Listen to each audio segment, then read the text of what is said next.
This is the picture showing the different parts of the nephron. So this is the Bowman's capsule. Inside the Bowman's capsule, you have the glomerular capillaries. This is the renal artery. This continue from the renal artery, you are getting the afferent arteriole. It continues as glomerular capillaries, and this is the efferent arteriole. Okay.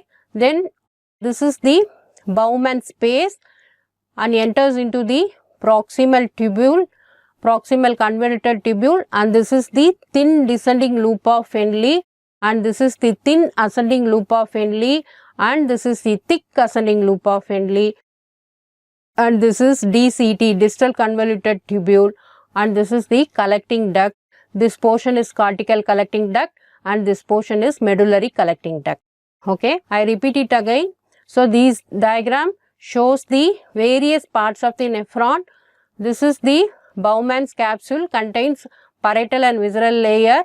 Inside the Bowman's capsule, the glomerular capillaries are there, and this from the Bowman space, it continues as PCT, proximal convoluted tubule, and then thin descending loop of Henle, then thin ascending loop of Henle, and thick ascending loop of Henle, distal convoluted tubule, and then cortical collecting duct and medullary collecting duct. This is the renal artery, afferent arteriole, glomerular capillaries, efferent arteriole, then peritubular capillary in the case of cortical nephron, and vasa recta in the case of juxtamedullary nephron. Coming to the microscopic structure, the functional unit of the kidney is nephron. There are about 1.2 to 1.3 millions of nephron in each kidney. What are the parts? I have told you already. Bowman's capsule, glomerulus, proximal convoluted tubule, loop of Henle, distal convoluted tubule, and collecting tubules. Coming to the Bowman's capsule, it is the initial dilated part of the nephron. Okay, it has two layers, parietal and visceral layer. The space between these two layers is called as Bowman space. The glomerular membrane intervenes within the capillary loop in the Bowman space. Okay, this is the parietal layer and this is the visceral layer. The space between the parietal layer and the visceral layer is the Bowman space, and this continues as proximal convoluted tubule, and this is the afferent arteriole, glomerular capillaries, efferent arteriole. Okay, filtration occurs through the glomerular membrane and the filtrate enters into Bowman space first and then to PCT, proximal convoluted tubule.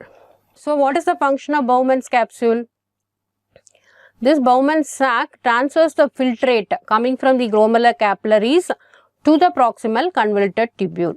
The same diagram, afferent arteriole, glomerular capillaries, efferent arteriole, two layers of Bowman's capsule, parietal layer, visceral layer, and the space between these two layers is Bowman space.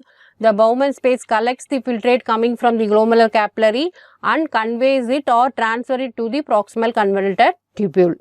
Then structure of glomerular membrane, it contains three layers: food process of podocyte, basement membrane, and endothelial cell layer.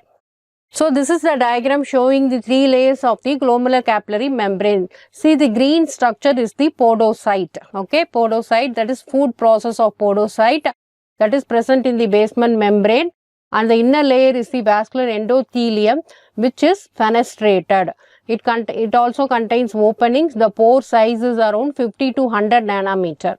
Whereas here the pore size varies from 5 nanometer to 25 nanometer here in the food process of podocyte. So this green structure is the food process of podocyte, and this is the basement membrane. This is vascular endothelium, which is fenestrated. So this is the another diagram showing the structure of glomerular capillary membrane. See, this is the vascular endothelium, which is fenestrated, basement membrane, and food process of podocytes with the slits in between the podocytes.